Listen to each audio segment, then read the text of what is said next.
Hi guys, you are welcome back to my YouTube channel. If you are new here, please consider subscribing to my YouTube channel for interesting videos of mathematical solutions. In our today's class, we are going to be considering solutions of quadratic equation by completing the square method. In our previous class, we did solutions of quadratic equations by factorization. Now, on completing the square method, there are basic procedures which have been summarized into 5 basic steps that are very essential while solving an equation using the completing the square method. Now these are the steps. The first one says divide all through by the coefficient of x squared. The second one says move the constant term to the right hand side of the equation. Then the third one says divide the coefficient of x by 2, square the result and add to both sides of the equation. The fourth one says factorize the left hand side and simplify the right hand side. And the last one says take the square root of both sides and simplify the right hand side. Now these steps will be made clear or clearer while solving the examples below. So without waste of time, we are going to consider the 2 examples in our today class. Now the first one says 5x squared plus 3x minus 3 equals to 0. So let's solve that.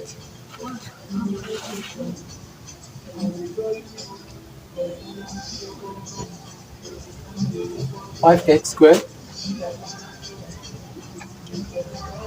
3x minus 3 is equals to 0. Alright. Now following these basic steps, the first step says divide all through by the coefficient of x squared. So what is the coefficient of x squared here? It is 5. So we are dividing all through by 5.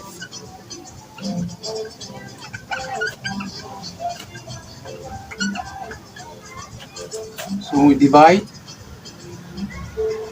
5x squared by 5. We are left with our x squared plus 3 divided by 5 x minus 3 divided by 5, and 0 divided by 5 is also 0. Next, we'll go to the second step. The second step says move the constant term to the right hand side of the equation. So we move this term by adding 3 all over 5 to both sides of the equation. It's as simple as add 3 over 5 to both sides. So that gives us x squared plus 3 over 5x. Now because you add 3 over 5 here, minus 3 over 5 plus 3 over 5 becomes 0. So we're left with equals to, now 0 plus 3 over 5 is 3 over 5. Now we have succeeded in moving this term to the right hand side of the equation. Now the next step says, that is the step number 3. Take the coefficient of x, divide it by 2. So the coefficient of x is 3 over 5. Now we divide it by 2. Dividing by 2 is as good as multiplying by half. So we have times 1 over 2. So this gives us 3 over 10. Now, in that same step number 3, it says you should square the result. So you square the result and add to both sides. So we now add 3 over 10 all squared to both sides. That gives us x squared plus 3 all over 5x plus 3 divided by 10 all squared is equals to 3 divided by 10 all squared plus 3 over 5. Now we have added this to both sides. Don't be confused. I decided to add this before putting 3 all over 5. It doesn't matter whether you put 3 over 5 before you add it, but addition is commutative. So it is more convenient rather adding the square before the number that is in the right hand side of the equation. That is most convenient. So always do it that way. Now we are going to factorize the left hand side of the equation as it is stated in our step number 4. Factorize the left hand side of the equation. Now factorizing the left hand side of the equation is as simple as taking the sum of the squares. Now you have to first of all consider the two numbers which are here. You put them into the bracket x, you put 3 over 10 and you raise it to the power of 2. Now about the sign that is going to stay in between, you pick the sign that is next to x squared. If it is positive, you put positive. If it is negative, you put negative. So in this case we have positive, so we put plus here. That is the simplest factorizing this, which is equals to, you simplify this. To simplify this, you use indices square 3, square 10. So the square of 3 is 9, divided by the square of 10 is 100 plus 3 divided by 5. So this is equals to 9 plus 60 divided by 100, using your knowledge of addition of fractions. So it implies x plus 3 all over 10 all raised to the power of 2. 9 plus 60 is 69. So it's equals to 69 divided by 100. Now we are done with the fourth step. We now take the last step, which says take the square root of both sides. So here what we are going to do is to take the square root of the left hand side as well as the right hand side. So take square root of both sides. So taking the square root of this, we cancel out the square.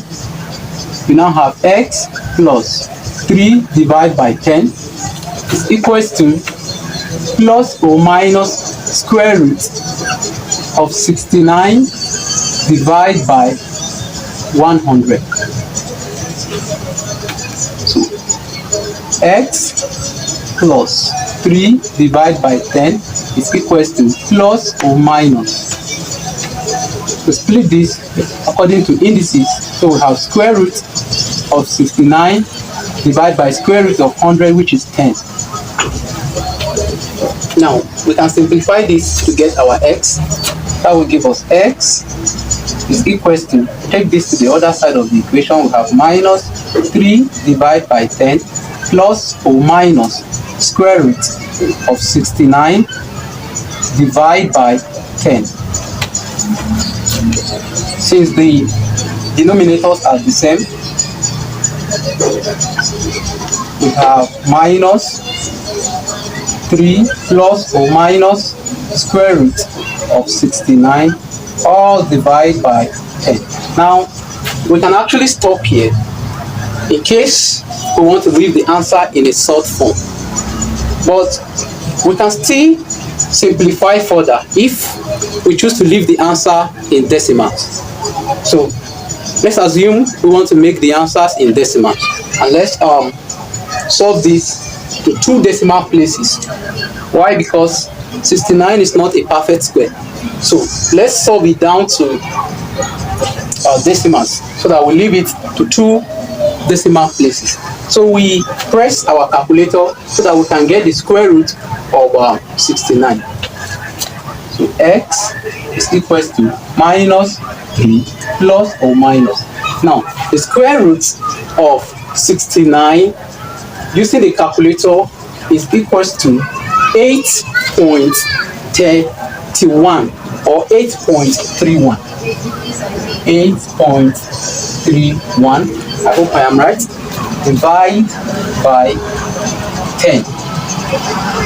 So we can split the roots now, so that we have x is equals to minus 3 plus 8.31 divided by 10, or x is equals to minus 3 minus rather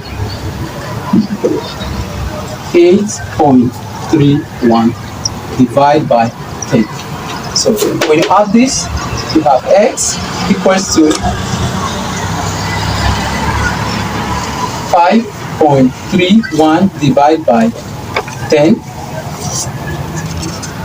or we add this, you have x is equals to minus 11.31 divided by 10. Now, dividing it and leaving the answer to 2 decimal places will give us x equals to 0.53, or x is equals to minus 1.13. So those are the roots of the equation number 1. By this, we have succeeded in solving number 1 using completing the square method. It is indeed a very interesting method of solving quadratic equations, because it can solve every form of quadratic equation. So if you have not yet subscribed, please do well to subscribe to this channel for interesting mathematical solutions. Now we'll go straight into example number 2.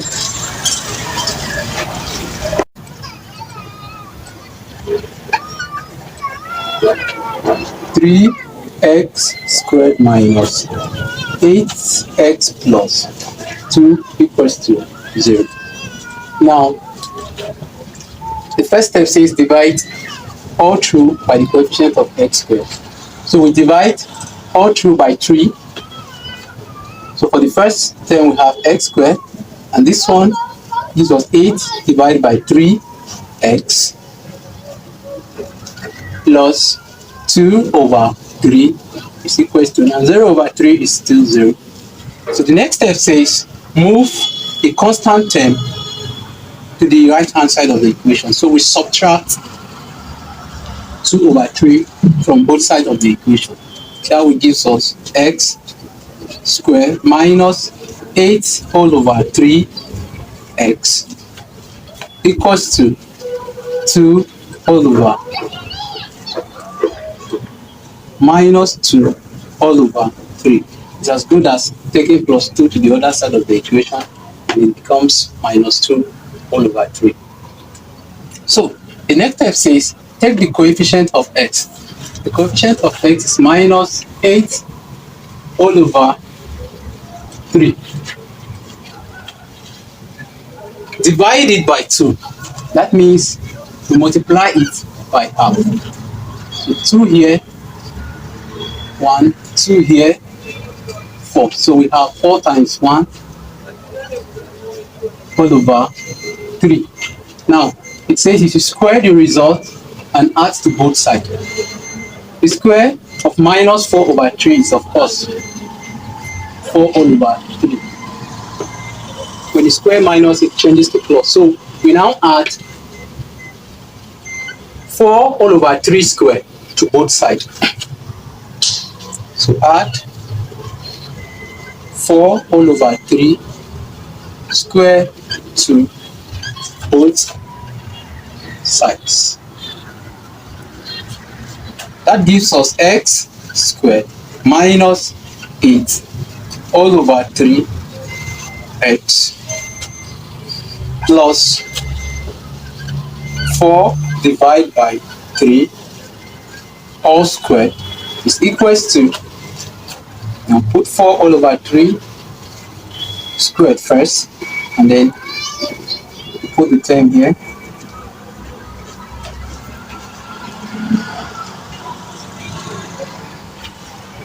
So we can simplify this, and as well we can factorize this. Now to factorize this, just like we did in the first example, you take x and take 4 whole over 3.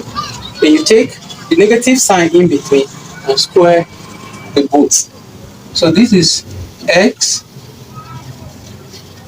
this is 4 whole over 3. Now you square and consider the sign here, which is negative. By this you have factorized this expression, which is equals to the square of this is 16 divided by 9 minus 2 divided by 3. So we can simplify this further as 16 minus 6 divided by 9. So we have x minus 4 whole over 3 all squared is equals to 10 divided by 9. Now we have to take the square root of both sides, just like it's stated in the step number 5, and then we simplify for x. So take square root of both sides. So when you take the square root of this, the square and the square root will go, leaving you with x minus 4 all over 3 is equals to plus or minus square root of 10 divided by 9. So x is equals to, now we take this to the other side of the equation. That will give us 4 divided by 3 plus or minus, and we bring in the square root of 10, splitting it according to indices, divide by, now the square root of 9 is 3. So considering the fact that the denominators are the same, we have x equals to 4 plus or minus square root of 10 all divided by 3. So I choose to leave the answer this time around in solved form. However, if you wish to solve it and leave your answer in decimals, I leave that for you as an assignment. You do that and write it in the comment section so that I can see your answer. So solve it to the final answer in decimals and leave it to 2 decimal places. Once again, you are welcome to my channel. Thanks for watching. Consider subscribing for more videos of interesting mathematical solutions.